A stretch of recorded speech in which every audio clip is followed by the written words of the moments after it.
development projects, and there's people out there like private equity that wants development projects, and there's people who don't. Leaf Swan is a completely different bird because it's literally past all of its hurdles.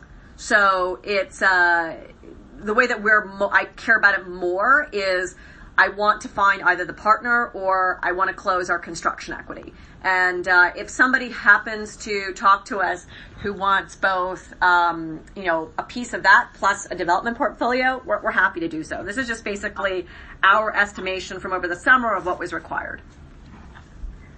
That's great from our perspective. So, a few thoughts, kind of big picture, and then I think what I'd like to do is proceed down a path. But each of these assets are interesting to us. I think that we've had a pretty negative view of some of the renewables markets from an economic perspective. I think that pumped hydro storage is a different option and one that we're pretty interested in. On the transmission and the offshore, I think California is one of the, I generally think of California as an unfavorable jurisdiction, but in this situation, I consider it pretty favorable because, directionally it's leading, it's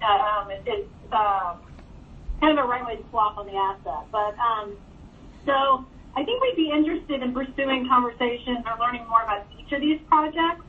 I think that our probably point of view would be not thinking of them as a portfolio, but finding the ones that best fit our strategy. But I can't pre-commit to that because I think we need to learn a little bit more. So if I understand from Ashley, kind of next steps would be we could sign an NDA, you have a data room, maybe a SIM on each or all of these projects.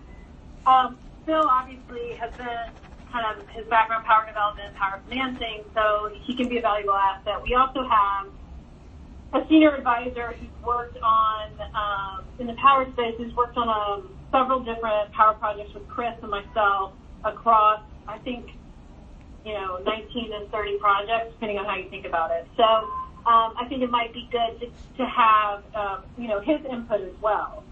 So, I'm fully aware that I've taken up your hour. I would say we're interested in continuing the conversation. So if next steps are NDAs and SIMs, data rooms, that makes sense to us.